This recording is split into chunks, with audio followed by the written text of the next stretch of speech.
Hello and welcome to another VOD review. We are going to be looking at the Los Angeles Gladiators taking on the Atlanta Reign. This was a doozy of a series. This is actually a funny one because earlier in the day, Paris and someone just said it, Paris vs. Justice broke the record for the fastest series in history. The fastest 5-map series, in history. It was surprising.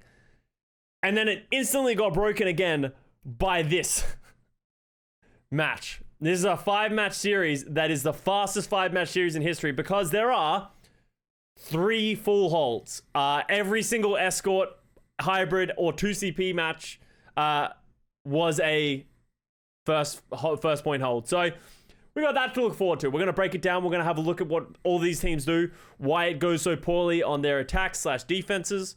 We talked about it a little bit in our previous VOD review of the reason there are so many full holds is there's such a big advantage as a team when you get to choose the map because you are always playing a map that you are confident in. And that's what creates so many full holds is that one team isn't confident. They get to just choose that compared to just going to a random map. So we're gonna break it down. We're going to get this series going and break down both these teams.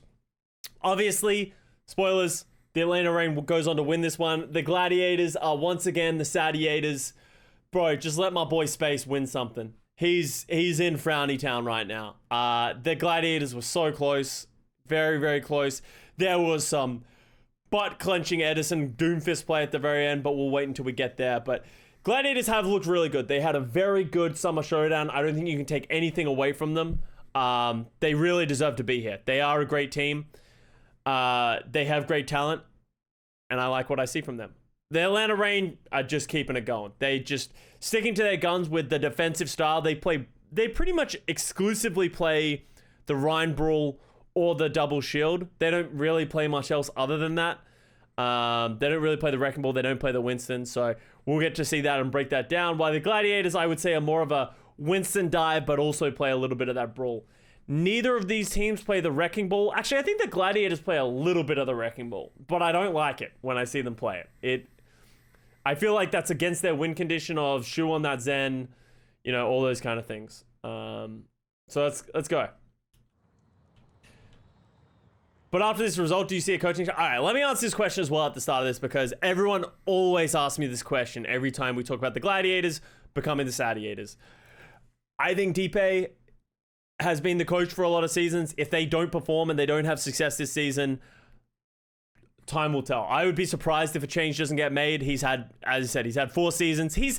Deepe has never had bad results, and I've never really looked at the Gladiators and be like, wow, this team is very poorly coached. That said, it's been 4 seasons. They've never gotten that result that they've always been looking for, especially considering they've put so much money into this roster for last season and this season. So we'll see. We'll see. As I said, I don't like talking about coaches too much because I don't know the influences. Like, is Deepe a bad coach? I have no idea. I've never been coached by him. I've never really had a great discussion with Deepe, like in-depth discussion about the game. He seems like a smart guy from every bit of content I've ever seen from him. But as I said, results are results. In no other competition or no other team in the Overwatch League has a coach been given this many seasons of not getting the results that are expected and not being removed, right? So we'll see. I would love to see the Gladiators, Deepe stay within the team. He obviously has a rapport with the players. He obviously knows what he's talking about. He's been in the thing. I would love to see him become the GM, right? And pick up a new head coach, or him step aside and do a co-head coach or something like that, right? Because right now I believe he is currently the GM and the head coach at the same time, which is a lot of power for one person on a given team. But I would be cool to. I think it'd be awesome to let more people in and take more of a side role. But no, he's not GM, only head coach. I think why I say GM is I think he has exclusive control over the team. Is what I think. Last year he was. So that changed. He's not the GM and head coach anymore. So Brenda's the GM. Is that just what does Brenda do? I don't really know what the difference or what Brenda does. And that's sort of why I don't like talking to these things. I don't actually understand. Didn't really know he wasn't GM anymore. I don't really understand what's happening internally for their team. So that's why I don't like speaking to it too much. as I said, results speak for results. We'll see what happens from there. Have you heard much about Hunter coming in for the Reign? Yeah, I guess we can talk about the other side of the coin. What's GM? General Manager. Can we review, please? I'm just going to talk about as much as I want. You want to watch the review VOD? You go watch the VOD. If you don't want to watch it here, then you can go somewhere else. What's GM? GM is General Manager. That's like the the person above coach. They like control a lot of the function of the team. And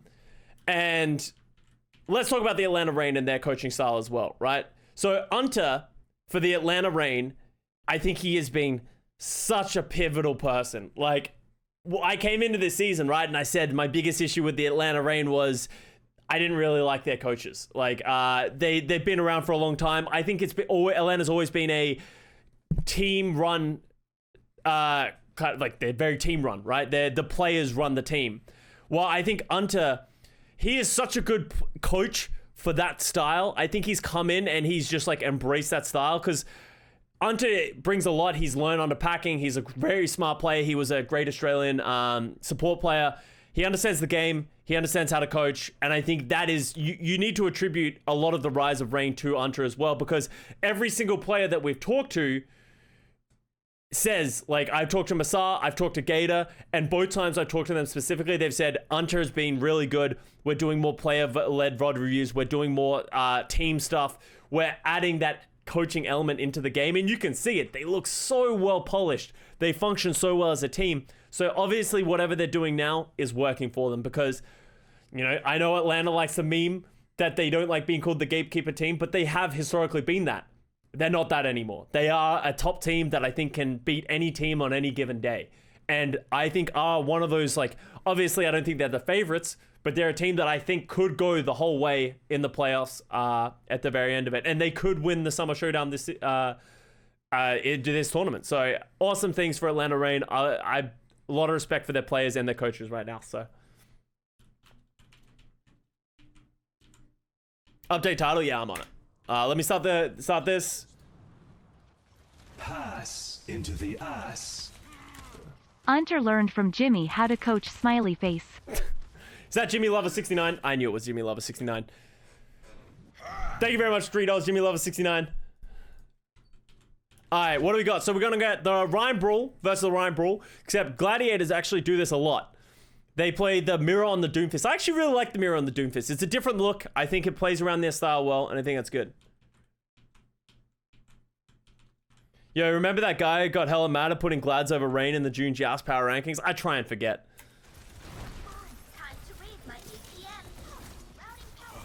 Alright, so the Doomfist goes in, gets punished here. Doesn't really get a ton of value and just gets beamed by the sim.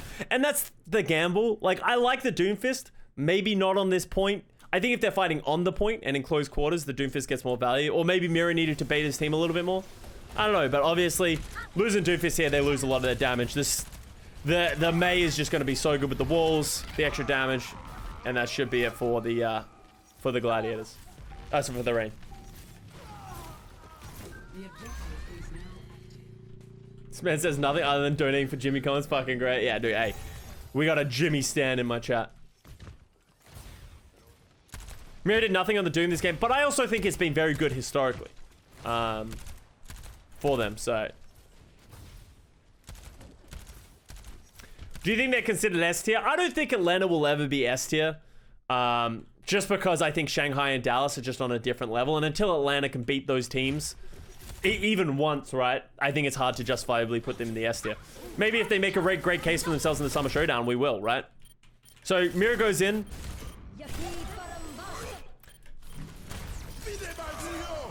Mira gets punished. I think Mira's going a little too early. I think I'd prefer to see Mira come in from a different angle. It feels like he's just sort of punching in the front line and he's just getting beamed down by the Symmetra of Edison. Great wall, and that's it. How close is Mira's Doom spot? I have no idea. That's a very hard thing to compare. Hello. Thank you. Problem is that Kevster is bench. I also agree. I would kind of like to see Kevster always in the lineup. A part of me would rather see Kevster Mira. I actually like the Kevster Mira. This thing, think that gives them a lot of versatility if they do want to play this Doomfist style.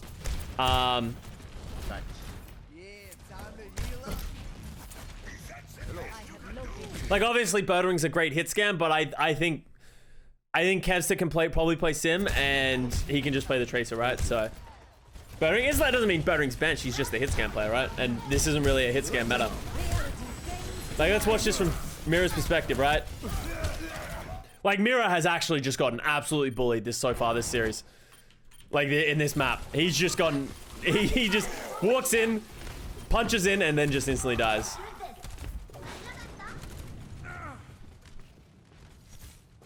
Custa wants always in. Avast wants Bertering always in. DP has a hard time listening to the X-Pro streamers this season. Well, like, I don't think there's a right or wrong answer, and if anything, DP has a more informed opinion than all of us, right? I don't know why Avast wants Bertering 100% in. I feel like Kevsta has a lot more influence on these games than Bertering. But I think Bertering's not bad, right? Like, it really comes down to whatever comps they want to play and which heroes are what. Like, I don't... Like, maybe Kevsta doesn't know how to play Sim or isn't as good at Sim. Alright, so they're going to TP back to point. Look at this play. They know the engage is coming. They have the TP set up as soon as they hard engage. They know the Gladiators are going to use something to get over this bridge. They throw the Diva Bomb. They just TP away. Hawk didn't get the memo, which is probably is a problem. But Bertering dies trying to punish that. Muse is in no man's land. This was not close.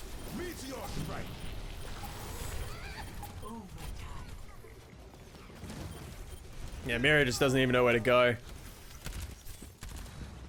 Oh, Moth just fell. Rough. Avast was Sim. Avast was high in Florida. Avast was also very high on... Alright, also... Actually, let me get into this real quick. Do you guys remember start of the season? I'm pretty sure this was Avast leading this train. You guys remember Avast when Toronto beat Atlanta at the start of the season? And Avast was like, everyone's overrating Atlanta so much. Everyone thinks they're going to be so good. Pelican's not that good. Toronto's going to be sick. Fuck yeah. And I was like, nah, Atlanta's going to be the better team. I was putting Atlanta high. I was like, I don't think Toronto's going to be that good. Middle of the pack, maybe a little bit lower. And then everyone's like, no, Toronto's sick. And then as soon as Toronto won, they're like, I told you so. Fuck your scrimbucks and that kind of stuff. Look at us now. Does everyone... Where are all these people? Where are all these people? They all seem to disappear as soon as Toronto starts doing badly and Atlanta starts carrying. Scrimbucks have been cashed in. As much as Scrimbucks should not be the only form of currency, you need to believe into the Scrimbucks just a little bit. It should be considered when you are heading into a season. If teams are saying, this team is really good in Scrim so far leading into the season, you need to at least consider that element. Obviously, you shouldn't just be like, everyone said this team's great in Scrims, I'm going to believe it. But you need to consider it. And I considered Houston being good. As I said, my preseason predictions were... I think they were pretty solid. I'm kind of happy with how this season's played out so far. Yeah, everyone said Dallas sucked in Scrimbucks, yeah. But I think a lot of us were also very worried about the hit scan as well. I don't think anyone expected Dallas to be this good. 1. Round 2. Capture the objective. Alright, so we got... So Atlanta's... Oh, that's right. Atlanta's playing the double shield sim. Gladiators are playing the Reinhardt Doom again. Let's see how they're going to do with this. Do you think Dallas would be better or worse as XC? People ask me this question all the time. I have no idea. I think it's impossible to know. Alright, let's get into this. So... The Reign are playing Sim Mei with the double shield, so they're going to have more sustain, so they don't want to take a head-on fight, right? Because the Reinhardt's going to think. They want to play in a style in which they're going to be able to isolate Muse, because Muse wants to go, Mira wants to go. All they need to do is deflect that aggression from the Gladiators. That sounds easy, but it's very hard, because as you can tell, they have to get the space. Gladiators are going to go for a 6-man TP. Who was it who did this better than anyone else? I just missed that.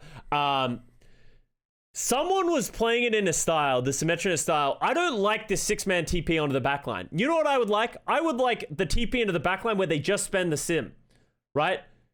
Where the sim goes behind them and they just create a massive distraction of they're like, I'm going to beam you down. Was it Houston?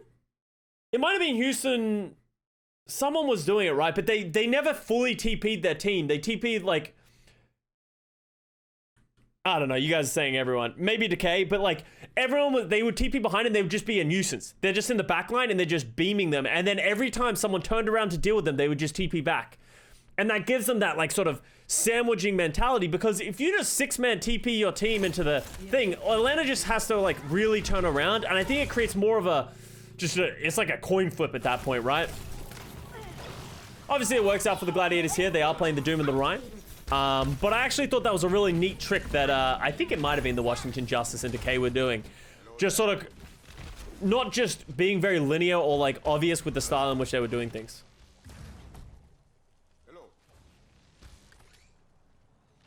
I know you guys are saying everyone, yeah. I can't 100% remember. I think it might have been Washington and Decay. I think that sounds about right. No. It was very recently. I'm not going back to main mail. I'm talking about it happened this weekend. I remember noting it this weekend. Where do they TP?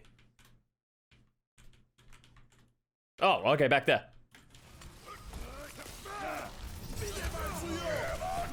Oh, big slam. With the Doom. The wall. This is probably the dumbest fight I've ever seen. Where they're just like bouncing between a wall, just trying to zap each other. Iris!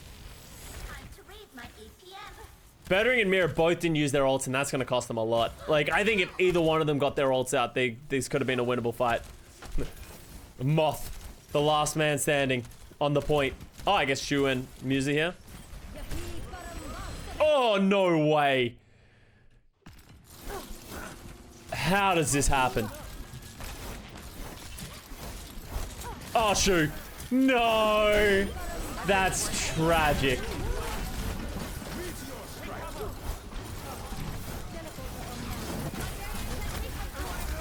How did he miss Mira with that bash? Like, I don't know how Mira got between here and there without... No, we haven't watched Dallas Washington. We're gonna watch Dallas Washington tomorrow. Alright, Atlanta got control of the point.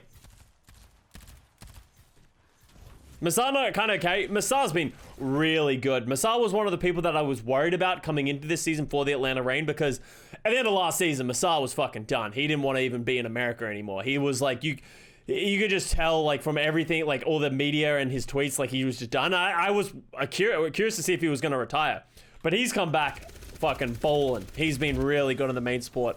One of the most solid and consistent main sports we have in the league, and you can see that in his IBM Watson power rankings. He went fishing, yeah, and he came back and he's like, you know what, I'm fine now. Oh, great flux from Hawk. Let's try and see this.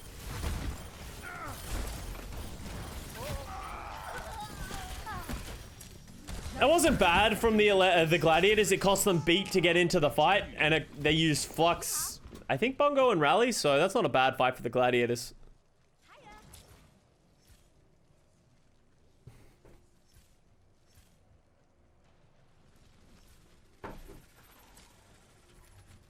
Masar, dude.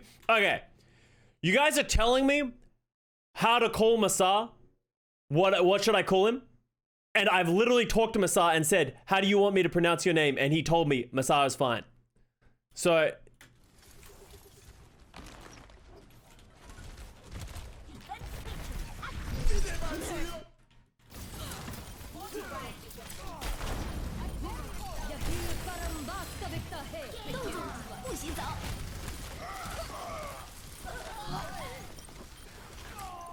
So that was a Diva Bomb engaged by the Gladiators?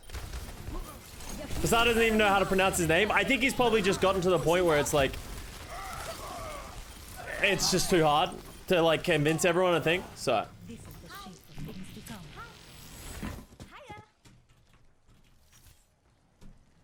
The bash on the Diva Bomb was a very big play. Mazda like the car. Zoom, zoom.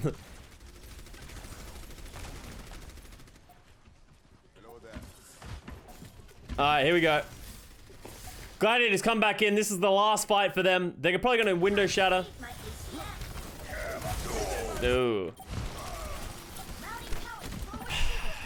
Thank you very much for money. I don't know if I like what the Gladiators are doing.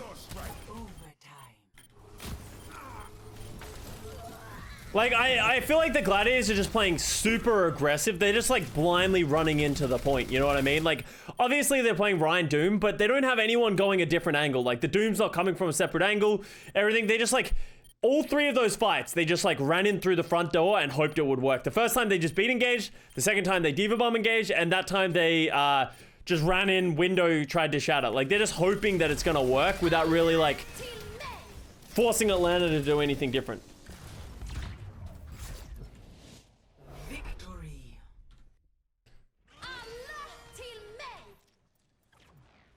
Alright, and that goes to the Atlanta Reign. That is a quick first map.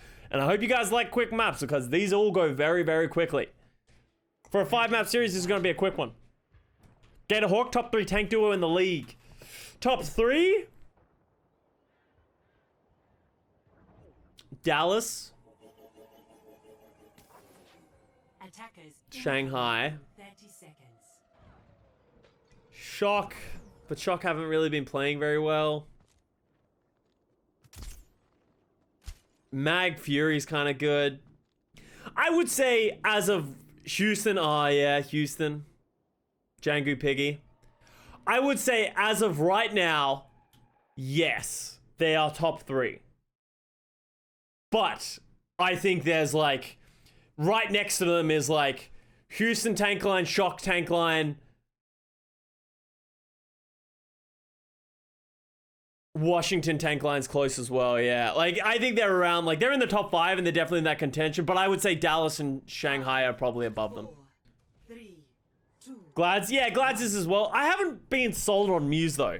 I don't know, is this just a me thing? Let me know. What do you guys think? Do you guys... I feel like Muse has not performed very well this season. His Reinhardt's uninspiring, his Winston's okay. Like, it just... For the amount of hype coming into this season, I think he hasn't performed that well. So, I think he's better. Like, he's average. Like, I think he's good. He definitely deserves to be probably on the Gladiators. But I think if you're looking for more out of the Gladiators, I want to see more out of... I want to see more out of Muse. I want to see more out of Mirror and Birdring. And I think I want to see more out of Moth. Or, like, that, like... I don't know, like that. But those are a couple of things that I think you could squeeze a little bit more out of. And give Gladiators this edge against some of these teams. Birdring's been fine, but that's the thing. Birdring's been fine, right? And same thing with like Muse has been fine, Mirror's been fine, but they're playing against the best teams in the world. They're expected to beat the best teams in the world. They need to be better than fine, you know?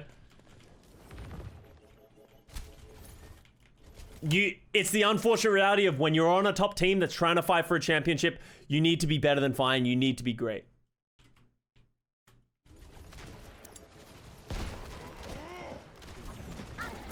Oh, okay, nice land on top of on Iris. I don't really like that play from Rain. I feel like that was a little bit too aggressive for my liking. Like, they've opened themselves up against this Winston, especially after they get dynamite. It felt like they were just like, we just gotta go. I feel like, wouldn't it have been better to play more of a... Oh, I guess they can't play a counter dive style because they have an Ashe. Maybe this is the right call. But they needed to TP this distance. Or force some form of TP or something. It felt like they just sort of ran into a crossfire. They need to go because it's Echo Ashe. So I don't hate the call. I think it needed to be executed a little bit better.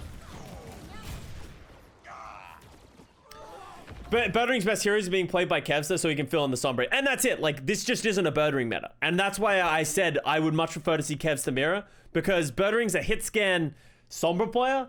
I don't think the Gladiators look good when they play Sombra. I don't think Birdring Sombra is bad, but I just don't think it's Gladiator's strengths. And I just don't think Hitscan is played very as much. So I think Kevster Mirror should be always played. Or, like, not always, but Kevster should be 100% a mainstay, and then Mirror and Birdring depending on the comp that they want to play.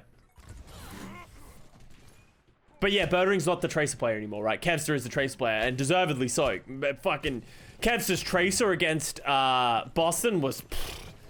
that was disgusting. Disgusting. Do you think Skew's a candidate for Rookie of the Year? No. I think he's been good. I think his Brig looks really good, but for someone who's splitting time, you can't give Rookie of the Year to someone who's splitting time. I think it's just, that's just the reality in my opinion. Step up with the window.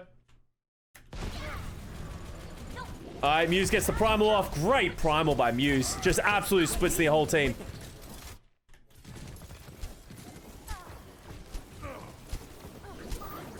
Good play by the Gladiators. They get the nano, they get the primal. That's pretty clean play. Force the window.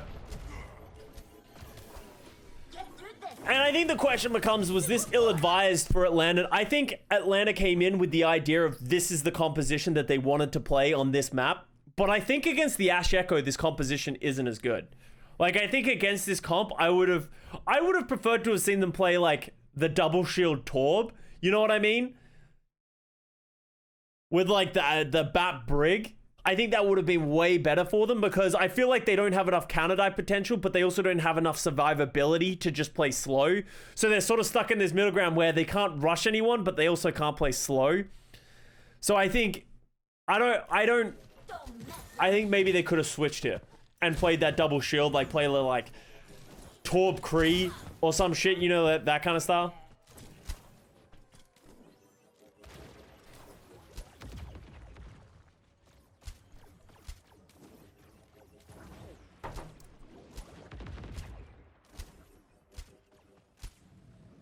Yeah, like I definitely think they didn't adapt. I would not have expected Gladiators to play this either. This is a weird comp for Gladiators to play. Like you generally don't see Echo Ash be played with like a Winston and a Brig. Usually there's like a Tracer in there, and like if there was a Tracer in there, this composition would make more sense. But against this, yeah, I think Rain should have switched. There's a Bob engage. And Mira just burns Edison. How does Mira get this kill?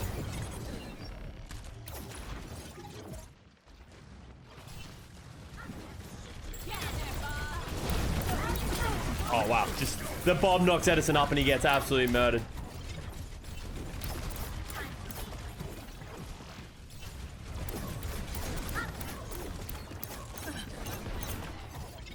It's just a plain MTD. I don't agree. I don't think this is MTD at all. It's Reinhardt versus Winston. They're not even playing the same game. I think MTD only exists when you're playing mirror comps. Like, Muse is playing well, but Gator can't do anything. I think it's a comp mismatch more than an MTD.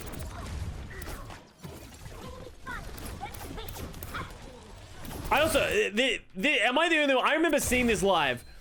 Did he like mess up this teleporter? I feel like this teleporter was supposed to go further. They like TP like half distance. Yeah, why do I feel like that was supposed to go up here? I feel like it was definitely supposed to go there, but he just like, it's like a short hop.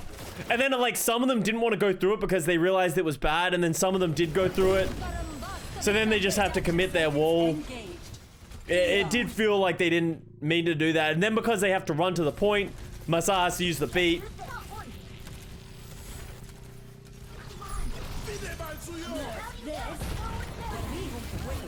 It's a great Echo ultimate. The way that it played out. It just gave them so much time and negated so many of their ults.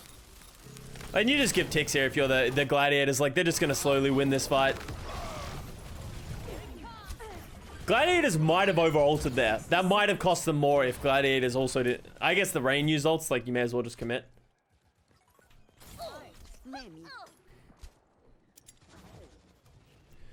Would Kai here have helped? No. They don't want to play the hit scan. They didn't want to mirror the hit scan. So they eventually do go to this. Now they're playing the comp that I said, right? Like they're playing the Torb Kree. But like now Gator and Hawk have ults, so they don't want to switch. They don't want to go the Orisa Sig. So it just, and now they're stuck on the Lucio, like Mesa should probably go to the Brig as well, but now they're playing, like, I think this is one of those situations where once a couple of things start going down, you're like, oh, we don't want to switch because we have ults, and it just, you get in that never-ending cycle of not having a good strategy and just trying to hope that you have a great individual pop-off. Like, Gator's just hoping he can get a big shatter here, right? Shadow, unfortunately. Oh, actually, it hit Muse.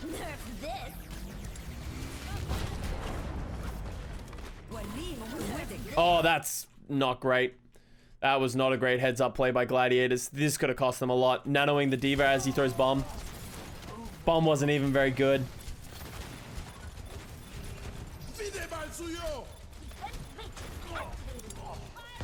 They just don't have anyone to deal with Kevster. Like, Hawk needs to get on top of Kevster right now. He's just shooting for free at the backline. Hawk's trying to apply some pressure to the backline, but just leaving Kevster free. He's just playing Kovacs.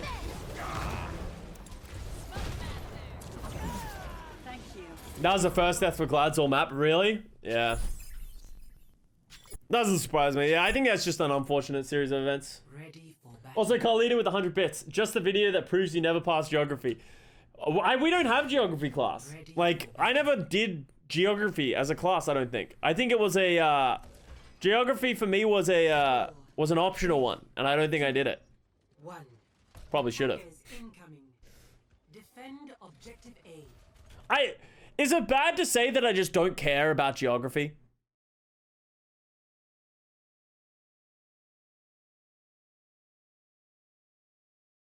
Like, great fun. Yeah, well, like, I know all the, like, here's the thing.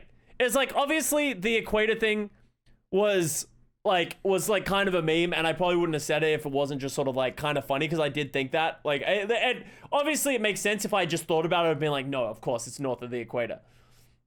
But I was just saying, pretty ignorant. Okay, no, here's what I'm saying. It's like, you say pretty ignorant, but I don't really care. Like, do I, like, if I need to know where a country is, or if I need to do those kind of things, I can just Google it, and I can do all that kind of stuff. I know where a lot of these things. Do I need to learn? It's kind of like the idea, like, let me put it this way, right? This is kind of like the idea of, like, Americans being like, how do you not know the American wars, or, like, what happened in the Civil Wars and all what happened in the wars that the Americans fought in? And I'm like, okay, do you know about the history of Australia? Or the history of anything that we do? Not everything's about this one thing. Not everything is built on this. Not everything revolves around you.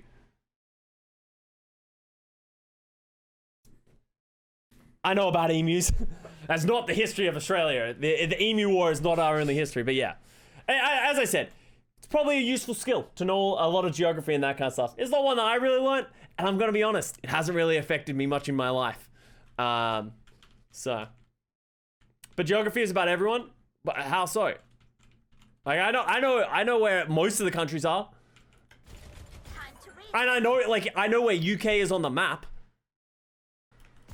I know where everything is, right? Like, that was just like a kind of like a dumb thing to have. Custa, stop trolling. Yeah, sorry. I just thought I'd rile chat up a little bit. Not near the equator, yeah. Show me where Papua New Guinea is on the map. But that's my point. Does it matter if I know where Papua New Guinea is on the map? Not really. Let's be honest.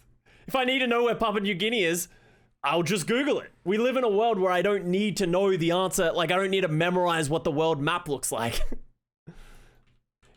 It's above Australia. I'm pretty sure it's like, as you go north, more towards Indonesia, right? Like, it's somewhere around there. North of Australia. But it's fun. Hey, if you find it fun and you love geography, you guys do you. I don't really care. I'm just going to Google it if I need to know any of these things. What you're describing is not about geography, a most very small part of it. Yeah, but that's what most people think geography is, right? Like, as I said, I learned where these places were in school. I just don't remember. I just don't remember. All right, let's get back to it. Gladiators coming back.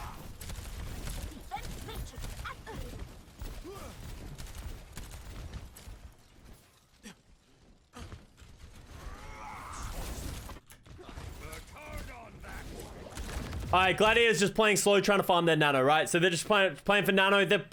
I wonder if Gladiators adjusted their strategy to go for nano blade, right? They want to play around the nano blade because they know that's a win condition. I don't really know if I love the Ryan comp as well from Gladiators. If they get from Atlanta, maybe they should play Orisa. But if they play Orisa, they're too slow. Maybe they just want to stuff them with a Ryan. Yeah, I just think Rain have their back against the wall. Like, any comp that they play, I think can be countered in some way. Gladiator's just gonna get the nano, probably nano monkey. Oh, I don't know why Custa went in there. Yeah, then they nano the Winston. Great nade by Shu. Catches Massa, and they will, they should get it from here. Bust that shit wide open.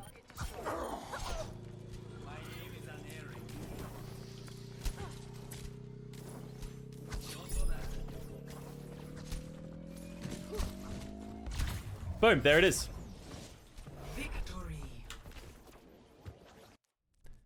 Okay, here we go. Moving to Gladiators versus Rain. Sure, I'm not really reading chat right now because I'm just going to go on a massive tangent that has nothing to do about Overwatch. Maybe we can save this discussion until after the VOD review, but...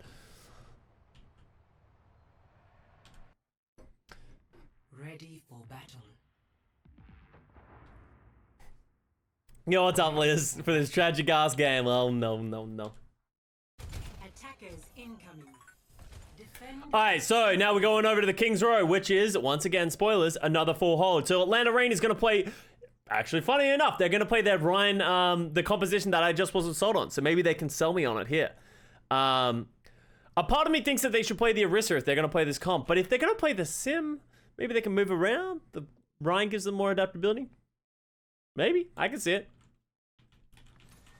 Gladiators is going to play the Wrecking Ball Zen Widow. Ooh, don't like that. Hanzo Echo Wrecking Ball. I just don't like the Gladiators comp. Is this actually what they're rolling out on? So they're playing a Wrecking Ball, but no one is diving with the Wrecking Ball. Other than like maybe the Echo, but Echo's more of a poke, especially against Tor Sim. Why not just play Tracer Sombra with this? Maybe they don't want to play Tracer Sombra against the Tor. I think Tracer Sombra would be great against this. Because you can just make it so that the Atlanta doesn't have anything to run at. I think by playing the Zen Hanzo, your dive is weak, but they're also just hoping they get picks from the Hanzo or the Echo.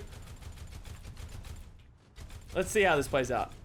Like, I feel like so many people love to play Hanzo in this first point of King's Row. And so many times it just results on a full hold because they just don't get a pick. They're like, oh, don't worry, the Hanzo will do a ton of damage. And then they just don't do a ton of damage.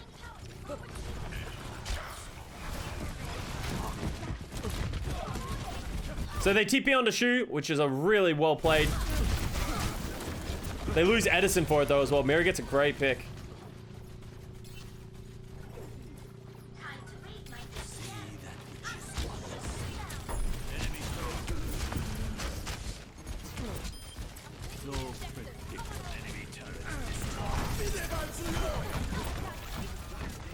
Like, with how much pocketing Kevs is getting, like, he could easily just play Tracer, and I feel like he can get more value. I also don't know if I feel like if Gladiators were putting on more point pressure, like, let's go back 10 seconds, right? Like, let's look at what happened here, right? So, they trade 1-for-1 in this alley. They have these people on the point. I agree that they can't give them too much space, but I feel like if Kevs had just played on the point here, they would be applying point pressure here, right? And that's going to force the hand of Atlanta more. So then, Atlanta feel that pressure and then they engage.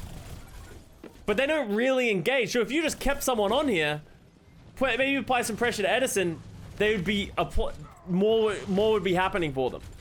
But instead, because they're not putting on this point pressure, Atlanta Reign is able to play so slowly, right? They're just playing so slowly, it doesn't matter that they're getting picked.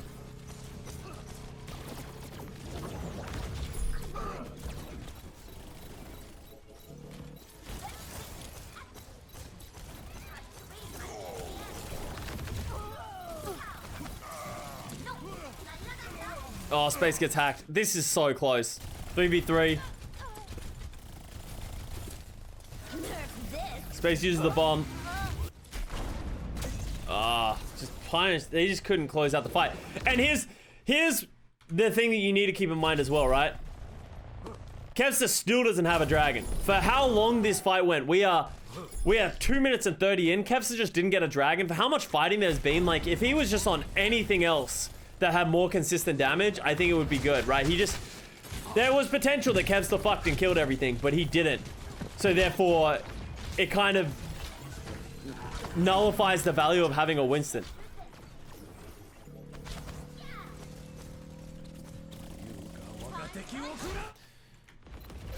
They force the Transcendence. The dragon is just not very effective.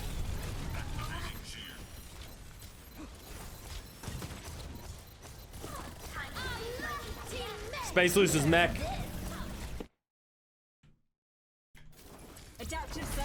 Oh, Shu gets caught by that bomb is a problem.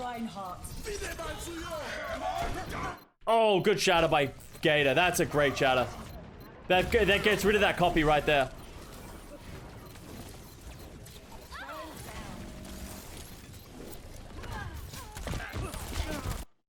Iris pops off here, and this still goes back to the same point, and I'm gonna highlight. So we just saw what happens in this team fight, right? Let's look at this from Kevster's perspective.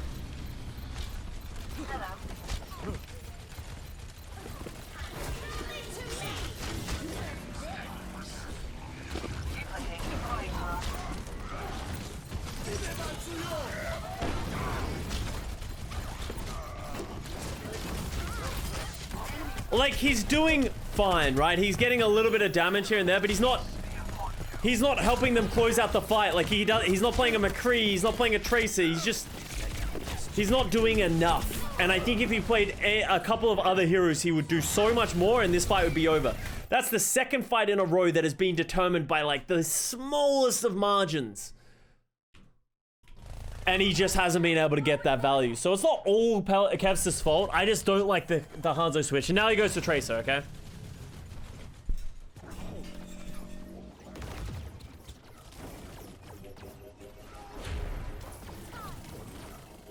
So Rain has the EMP here, which is going to make it really hard for Gladiators. You can see by the way that they're playing, it doesn't feel like they know this is about to come as well. I don't know if they haven't tracked this. Maybe they have, but look at how much they're grouping up. They just grouped up so much. EMP hits 4 of them, and that's just like, it negates the value of the mines, everything. And that's kind of like a free win for Atlanta, right? They're only using that EMP. So it gets really hard for the Gladiators to come back to this. And now we're going into last fight territory. When is the Iris fucking? Okay, is Iris about to fuck? Let's...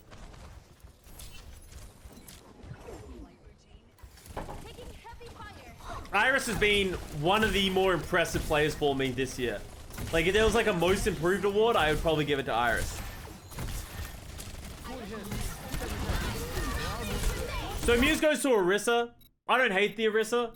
I think he's kind of struggling.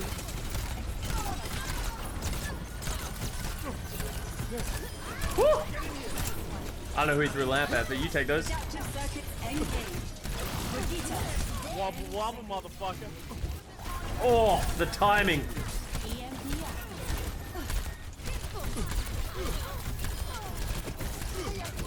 Yeah, he does do a bit of fucking here. Then he gets stuck by Kevster at the end. But imagine how much work Kevster could have done if he was Tracer the whole time. So, yeah, I think kind of a mistake. And it's funny because, you know, we talk about like what went wrong. Like, I don't think it's individual failures. It's just compositions. The same thing happened for Atlanta Reign on the Temple of Anubis. I just think their comp didn't really make sense against what the Gladiators were doing. And this time it's like the Gladiators comp doesn't really make sense against what Atlanta Reign is doing. The Atlanta Reign is playing like a very tight-knit Rhine Symmetra comp to start, and they played Echo Hanzo, and I feel like both of those are very greedy, just hoping for gold from both those players. Yo, what's up, bro? Thank you very much for the 25 months. Much love.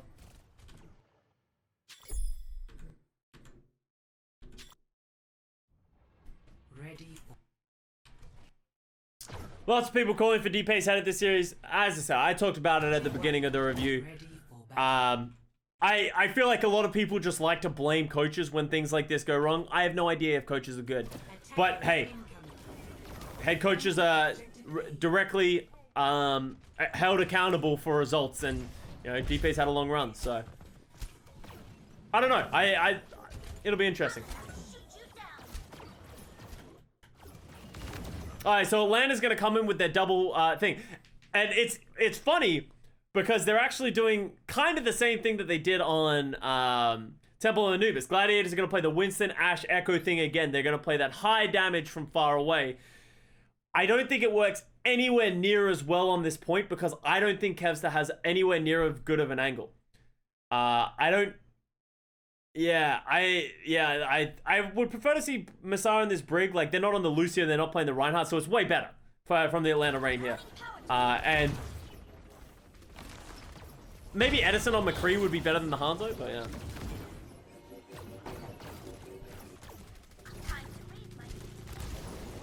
Because this is gonna, and here's the issue with the Gladiators comp is Muse is gonna have to engage at some point, and that's just pain. Good nade by Shu, slowing this down a lot. Great disengage from Masada. Gets caught though. Oh, chases the Muse those and gets the space mech. That's worth it. Gladiator's just gone that little bit too aggressive, getting that punish onto Masa.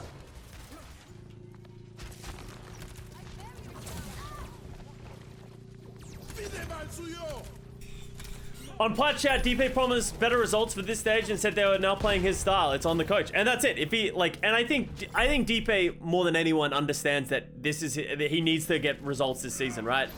And I'm sure that's why he's promising, right? Like he's taking more charge, he's taking accountability, which a head coach should take, right? DP, I love it when DP he should take accountability for the results and the stuff that he does. If he takes accountability, then I think that's great for that's great for him and it's great for the team, because it should never be on the players. Like the players shouldn't be the first people getting slammed, because I think that's your job as a head coach, is you are the head of it, and you should be like if your players make the wrong call in game, you are accountable. That is what being a true and great leader is.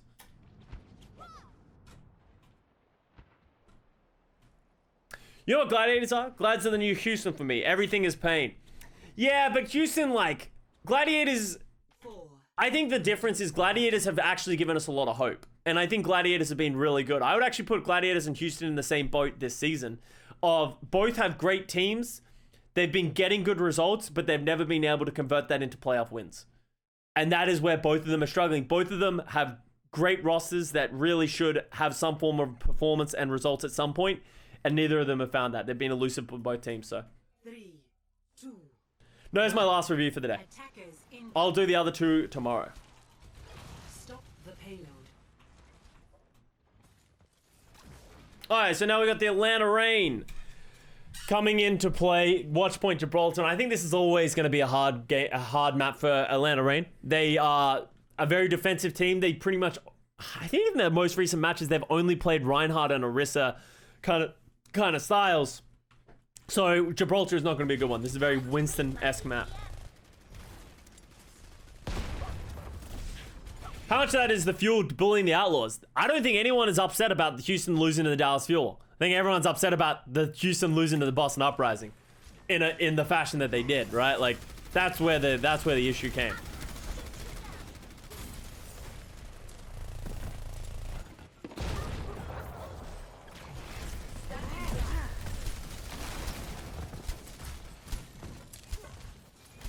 So I do like this play. I actually really like that they have Edison on the Tracer when they're playing this style. They're enabling Kai on the hit scan, taking this high ground, playing it slow. Oh, great kill by Hawk onto Shu. Skewed should be dead. All right, nice.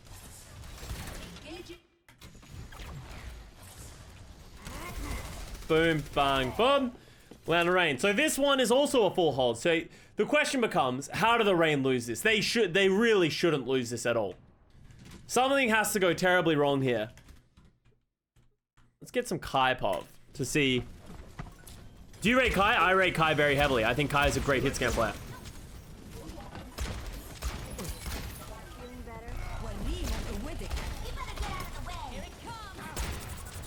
That's a good dynamite.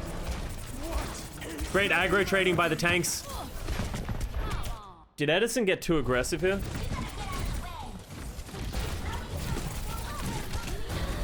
Yeah, I think Edison might have gotten a little too aggressive here. If he doesn't die here, they just need to play slower. Edison doesn't need to be playing. He could have played here and done the same amount of damage. By putting himself here, he got himself in a corner where his team couldn't help him.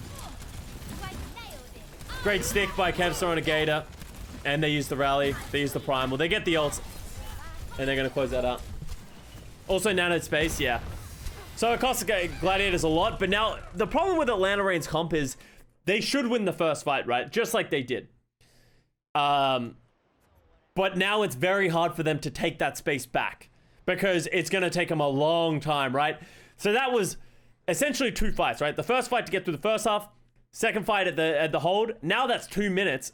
It's going to take them a while to take this third fight where they have ult advantage-ish, but they're walking into an EMP. So it's like a very uphill battle. Yeah, but Skewed is a Break specialist, essentially, yeah.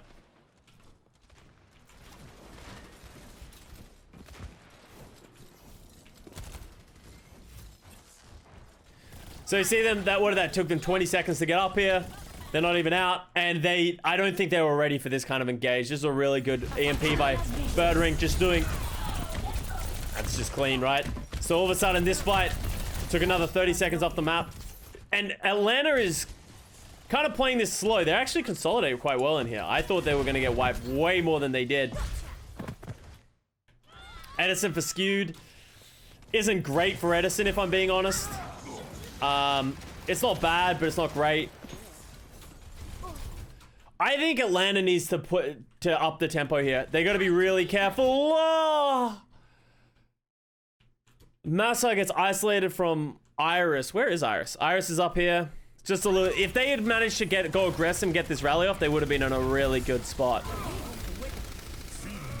But unfortunately, losing that gives them the advantage to go. They nano the Musin take a pretty clean. Honestly, Atlanta's playing pretty well in terms of staying defensive. Just that one pick on a Massa is going to slow it down. There goes the bongo. In goes the bob. The bob's quite nice. Yeah. Gets slept. Iris dies.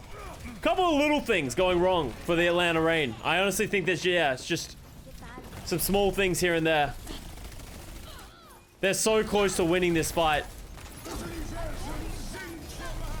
The Flux.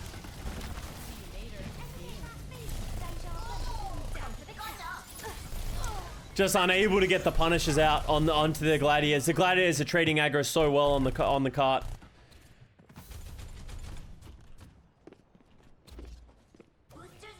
Birdering doing so much work. Yeah, his Sombra, like, they just... I think the biggest issue that Reigns having is they're struggling to punish Kevster and Birdering. They're just, like, existing forever. Just trading aggro back and forth. So now we're in last fight territory where they're going to have to rush it, and they don't really... They don't have anything going for them. They're just going to walk into an EMP here. If you're the Gladiators, as long as you don't... They just have so many ults. Like, I don't even know how Atlanta wins this. They have to hope that, like, Kai just, like, double dinks somebody. Yeah, they had to get a pulse onto the rally. Just rallying the point. Kevster sticks Kai. EMP on the back line. Only hits Iris, but that's fine. Yeah, that's just... Gladiators didn't even use the ults that well. They just had so many, it didn't even matter. They knew they didn't have to, do anything special.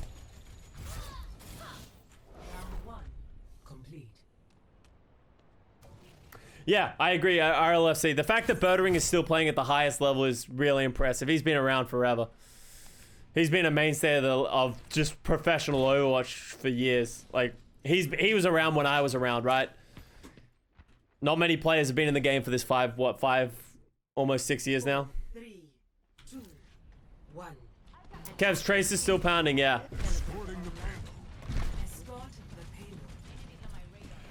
So the Gladiators, this is actually a really long map, and the Atlanta Reign were very close to holding this. So let's have a look at the Kev's Genji, because I think this is an important thing to look at.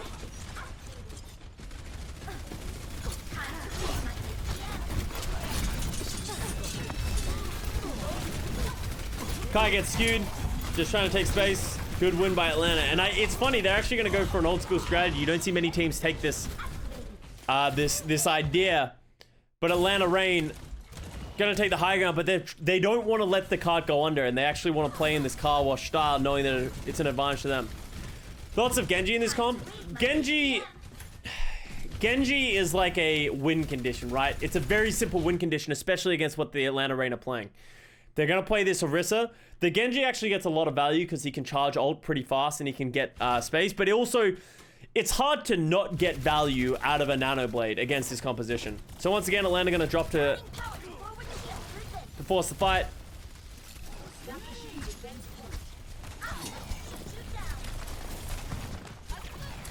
Great nade by Shu again. He just always gets away with it.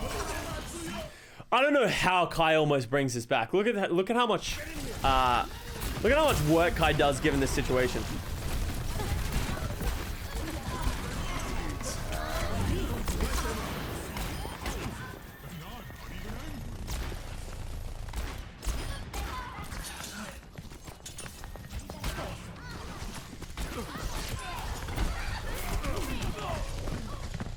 Okay, he didn't do as much as I thought he did, but it was enough.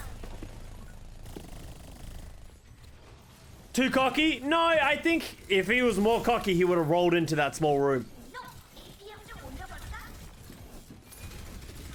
I think Atlanta will do pretty well in the tournament, big old Benny. Big rally. Good EMP, but EMP into a rally is never really what you want.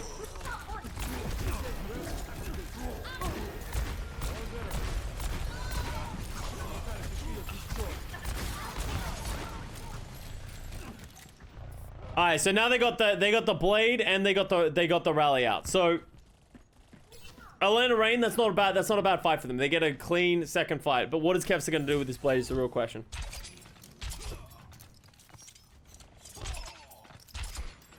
Glads have won the series. How do you think they'd fare against Chengdu, Dallas, and Shanghai? I actually think Gladiators would do worse than Atlanta Reign because I actually think Atlanta Reign has a unique style. Like Atlanta Reign might fall flat, but I believe in Atlanta Reign style more than the Gladiators against the Shanghai Dragons. Because I think the Shanghai Dragons comp is really good against the Winston style that the Gladiators really like to play. So Skew gets the pick on Edison. But I don't actually know how this happens. That is a great pull.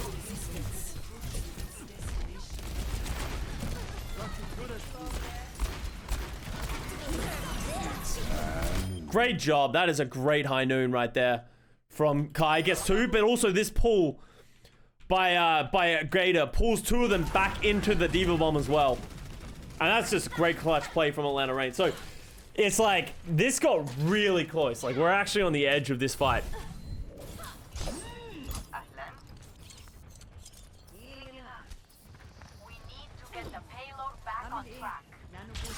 I thought Muse had a weak start. Yeah, I think Muse has struggled just in general so far this season. 60 seconds. This is where I started hyperventilating. The thing is, all Atlanta Reign needs to do is shut down the Nano Blade, right? They have an incredible engagement here.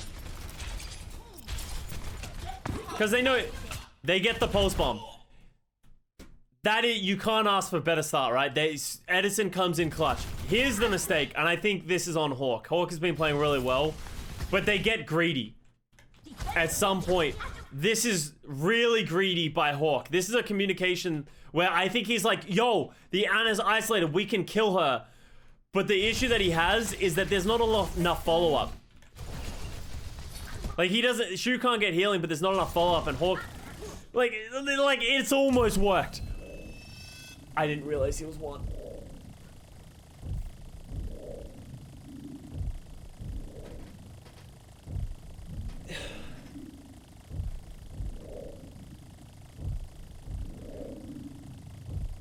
That could have actually been a crazy play by Hawk. Kevster lives with 1 health.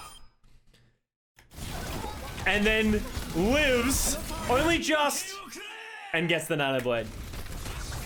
Space with the save. Legitimately space save that. Gets the Mega. And from there the Gladiators clean it up. That was very close to falling apart.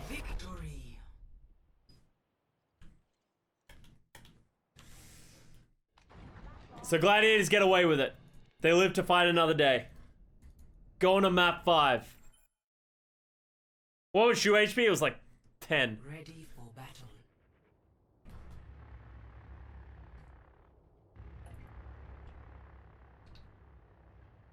And now we go to map 5. And I want to talk about the second round, but let's not get ahead of ourselves. I know you guys are going to want to talk about it. But here we go. Map 5, Nepal.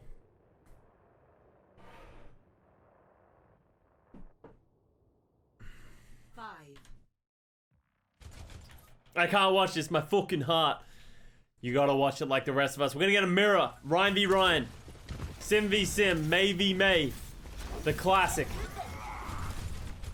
Alright, Gladiators get the advantage. They go to point first. Who's ready for some visual clutter?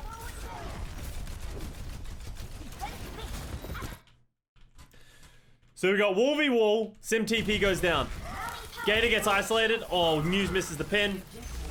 But Gator goes down first. That was just... I think Gladiators just had a great timing of the wall. They get point positioning and then they just had a better wall. And Birdring goes brrr. An exceptional performance. I think Edison's been really good for the Atlanta Reign this season. Like, I think that... You know what? Like, Edison is the perfect third string DPS, right? because Edison just does his job. I think Pelican and Kai are the superstar players, right? They're the superstar DPS players. But Edison is just always there in the background, doing his job, being a boss. And he shows how big of a superstar performance he can have if he is needed to in the third round of this map. But for the most part, I love that Edison just does his job, right? He plays whatever they need him to play, and he just does it.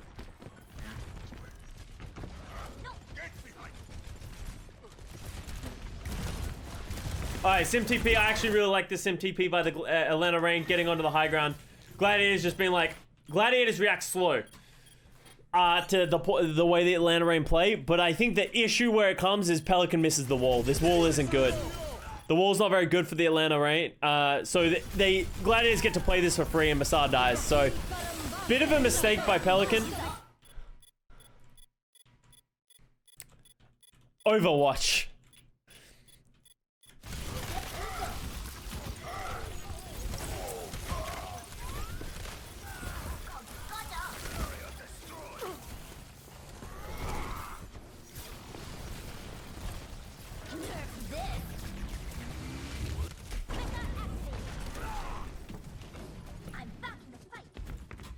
So yeah, I think that bad wall by Pelican really just sort of gave the the Gladiators that edge in that fight.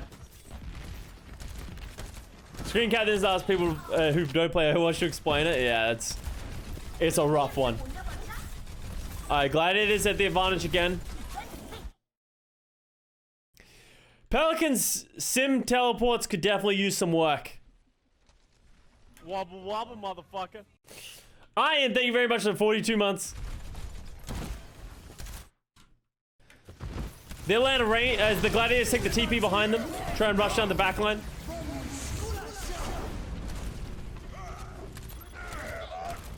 So they managed to split the Atlanta Reign pretty badly with that TP onto the high ground.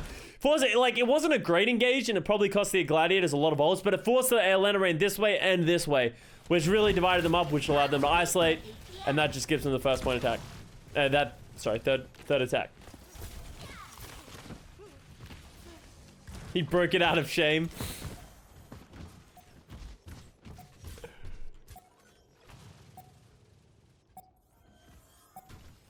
Alright, so Kevstar has male, Pelican has male. Both Mays throw the ults down. Literally on top of each other. Look at them. Look at these best friends. Hey, just hanging out. Yo, dude, isn't it great being out here just creating blizzards? Yeah, man, me and you. We're doing great. Yeah. They can keep fighting, but we're doing great. Best friends. Big me friends. Unfortunately, there's just death and destruction around them. Great engagement by the Gladiators, understanding they didn't want to let Reign TP to the point, and they are going to close that out. I've seen Massa win these, though. Okay, never mind.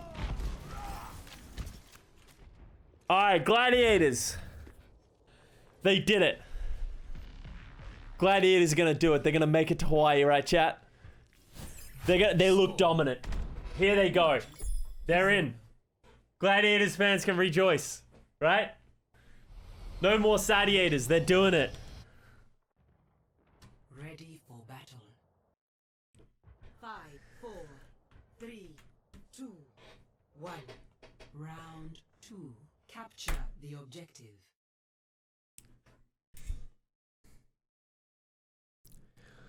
What do we think about the Pharah? I want to get your takes before I give my takes.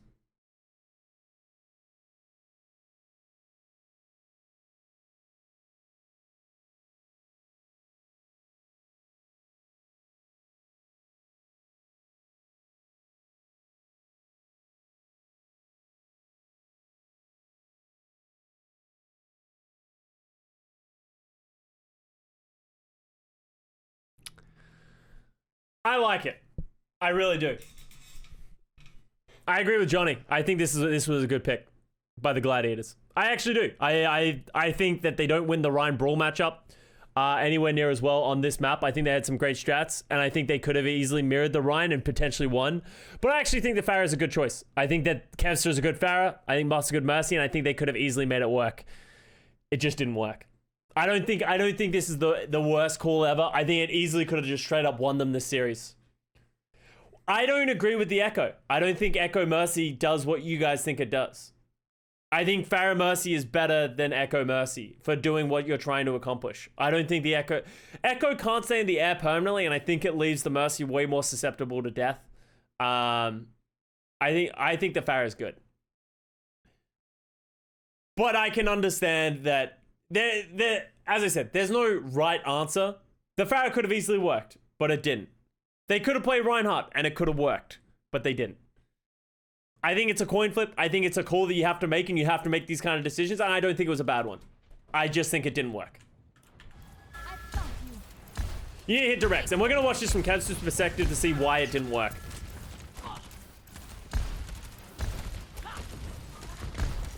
It's a what if, yeah. Like, obviously seeing it not work is very easy to call that this was a bad call. But it could have worked, and they would have been geniuses. So they work out where Shu is, okay? But the thing is, like, it's also very important that winning the first fight here is really important.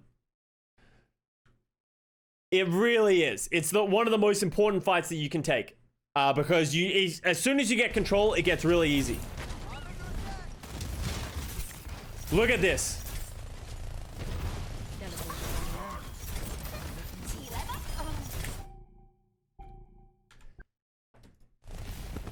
Why is he low?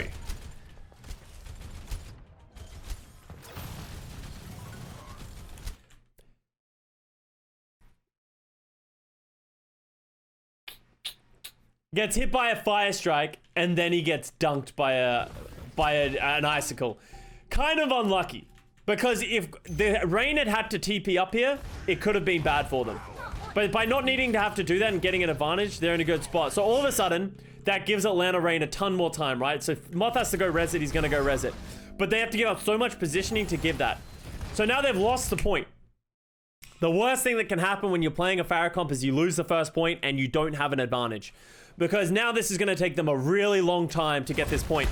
And Kevsa is not getting value with these rockets. Gator and Hawk are doing a phenomenal job of staying alive, and then Birdring dies. To another Pelican Dink.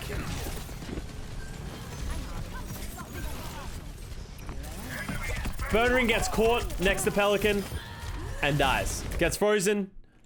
Done. Kevsa gets Iris, which is a really big play, right? That's an important pick. Shu gets caught though, trying to help. And they're losing percentage all the while. And that's the gamble at the Pharah comp.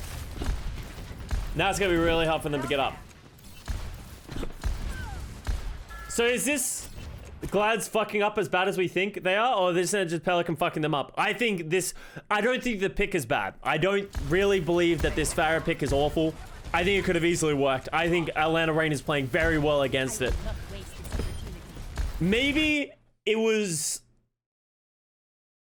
Out of a lot of the teams that play these Reinhardt compositions, I think Atlanta was one of the teams that I would have expected to react properly against it. And I think they do. I think they play so well against the Gladiators. Like, Kevs is not even missing rockets and stuff like that. They're playing well. Space is protecting the Pharah Mercy. He's doing a good job. Kevs is just not getting enough rockets, and I don't even know if it's 100% his fault. It's just like every time he tries to go in, this is a bad barrage though. I don't agree with this barrage at all. But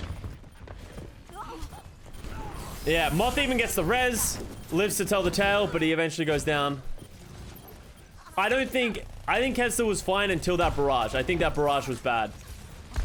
They wasted too many ults, and the reason, like, if you ever see like Jinmu use it, he will never go in against those kind of cooldowns. Jinmu will always go in when cooldowns aren't up, or when he's going in behind them, or where he's going to get an insta-gib. He very rarely makes the mistake of just like flying into the open and going for those kind of barrages. So Kevster missed a lot of shots. If you watch Jinmu misses a lot of shots as well. We watched it today. Like, it's not perfect. So now he goes to the Echo, but I think this is fine, right? Like, this isn't fine. Like, I think this is kind of hoping that he gets a lot of value. EMP goes down, doesn't hit Masa. Great dodge by Masa. Gets the beat. They get the Mayult to get the counter dive. Doesn't really do much though. But, and here was the ultimate mistake of the Gladiators. Before they used the EMP, before they used the barrage, all those kind of things, Atlanta Reign still had all these ultimates to play with. They had so many tools to deal with what the Gladiators tried to do against them.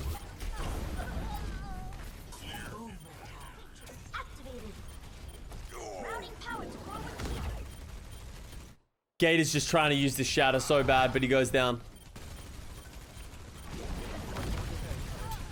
And the Echo fucked. Maybe you guys are right. Maybe he should have just stayed with the Echo. He's got old already. Maybe you guys are right, but I don't know if it's going to work in the long run. Most games, feels like Birdering Sombra just isn't it. I don't know if I agree with that. I think Birdering Sombra says, like, on Gibraltar, Sombra was really good.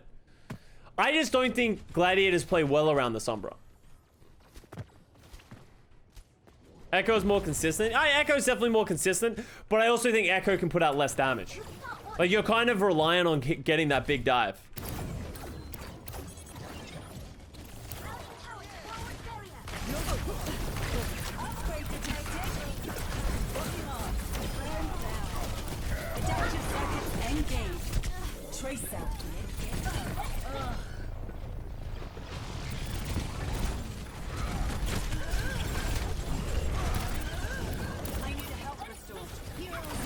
See, Kev's the fox on the Echo. And as I said, you guys could be right. That's like another mini decision within the big decision. I like the Farah Mercy. I do. But you guys need to remember, I was on LA Valiant in season 1 and 2. Farah Mercy was our go-to. It's really the main way we got success. So, like, I'm kind of a Farah Mercy sip. But I understand how it can go two ways. Like, I've played Farah Mercy comps against 2 different teams. And one of them, it works really, really well. And then you'll play against a different team that plays the same comp but plays it very differently, and it works very, very poorly. And you never know how it's going to go until you do it. So, is Moth dead? Yeah, Moth's dead. Gets hacked, but also just got caught by Hawk.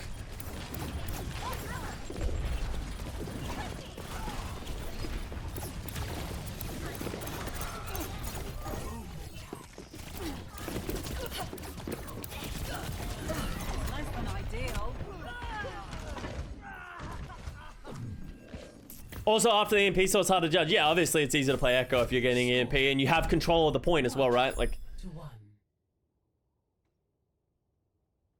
wait, you're a Mercy player, of course, exactly. Thoughts on Tracer Sombra DPS lineup? I think if you're going to play the Wrecking Ball, it's the best comp you can play. The world is worth fighting for.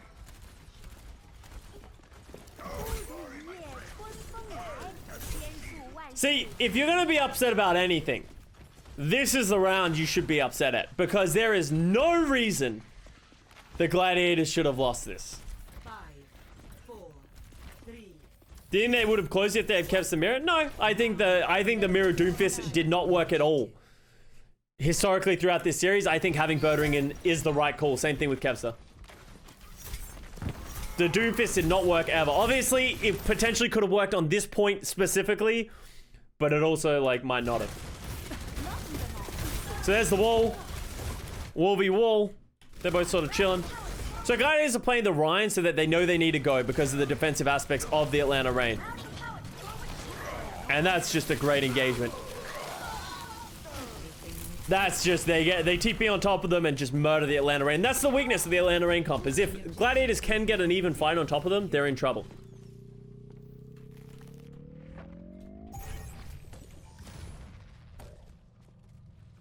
Stop nanoing fucking Echo. I agree. I don't like nano Echo at all. I think Echo can do a ton of damage, but I feel like it's also very easy for Echo to do not a lot of damage, so. So I like the TP here, but the Gladiators, Atlanta Reign actually switched as well, recognizing that they're not going to win with this comp. So they TP to the left onto the mini. Oh, I like that. That's kind of a little cute play. Great wall. Great wall by Kevster, but unfortunately Birdering takes a dive. Gator gets caught. Oh, baby. That's a lot. That's a massive shatter by Gator. Sorry, by Muse.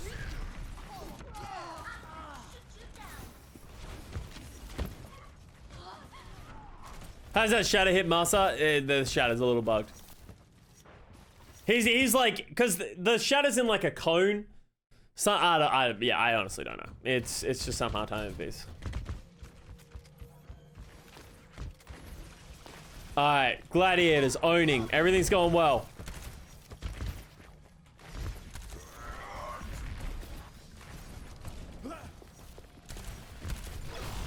All right, so Atlanta going this way. They beat, run through the window. That's great play. Please, like, this is just Pelican doing Pelican things. Pelican is just refusing to lose. Look at this. And gets the mail down.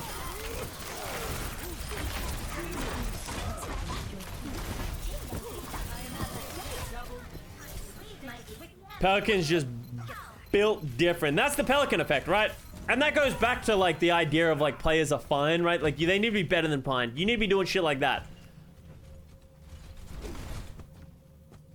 I feel like Glads are generally poor at peeling for each other and prefer to set up for more aggressive opportunity. I agree. I think not as much Moth, but I think Shu is very heavily that style of, like, he loves to play aggressively and just, they're very aggressive focused. And that's why sometimes the Gladiators just feel like they go balls to the walls aggressive, like unnecessarily slow. I'm looking the wrong way. Did Pelican get player of the match? No, Iris did. And anything else deserved.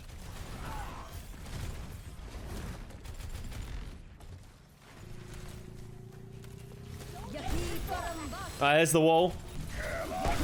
Shatters a whiff. So wall, Diva Bomb from space. Good pin on the Hawk. The bomb gets Massa. Gator gets booped. Pass into the ass. There it is. Atlanta is the Italy of Owl.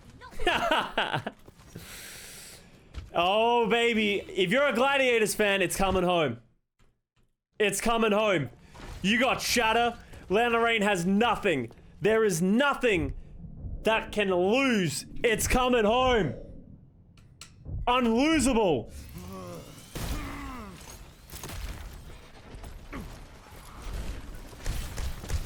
Unless this man has something to say about it.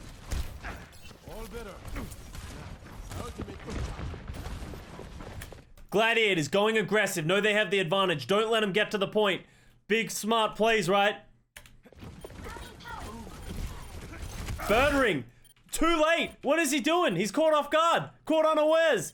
Gets got. Oh no. Oh no. Shatter. Big slam. But Massa with the beat. There it is. Boom. No. You can see the Gladiators. Their hearts are starting to tremble. It's looking bad. Okay, it's fine. It's fine, guys. It's fine. You know, it's 30%. Now they're stuck on Doomfist. It's not going to be good.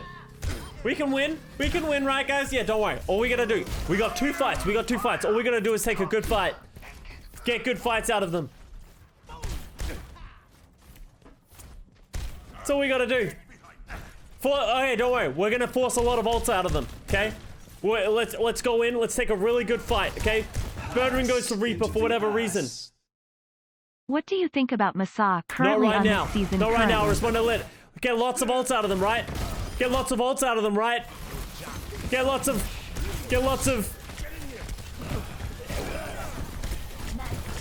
It's fine. Alright, it's fine. We got lots of ult. Alright, it's fine. We got lots of ultra. Oh, okay, never mind. Okay, don't worry. This fight will go better. Don't worry. They only have Mail, Doom ult, and Ryan Hot ult. It's actually funny because this engagement by the Atlanta Rain is so bad. It really is. It's so bad. They rush it way too early and a really good wall comes out, right? So the engagement's not very good. Moth finds Edison. Lives through the Doomfist. Pelican dies without getting the May out. It's coming home. It's coming home. Don't worry. Gator shatters. It's not enormous. Edison. Oh no, he killed Moth. Not if this man has anything to say about it. I love this decision as well. Look at how low Edison is. Instead of thinking like, oh man, I gotta go in and I gotta get value. No. Edison knows what his win condition is. Hold the line. Moth coming back with beat. Gets struck by Edison on the way back. They got off rush to point. Edison comes back. Kills one. Kills space.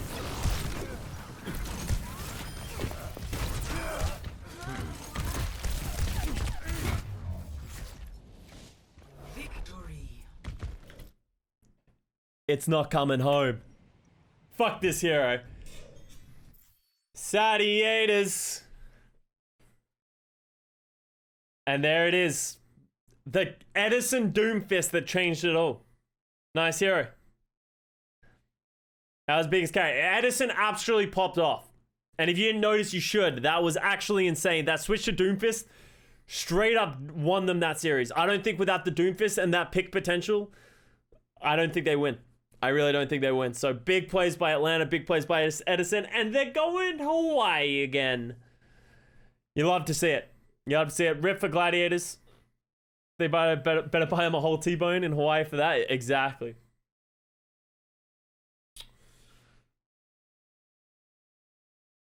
Biggest toss to Frowny Town for the Glads. It's actually tragic. So that's the series. I hope you guys found it interesting. That was a weird one. A lot of comp diffs, a lot of weird choices, but they ended up getting there in the line. I hope you guys enjoyed it. Thank you very much for watching. I'll see you guys next time.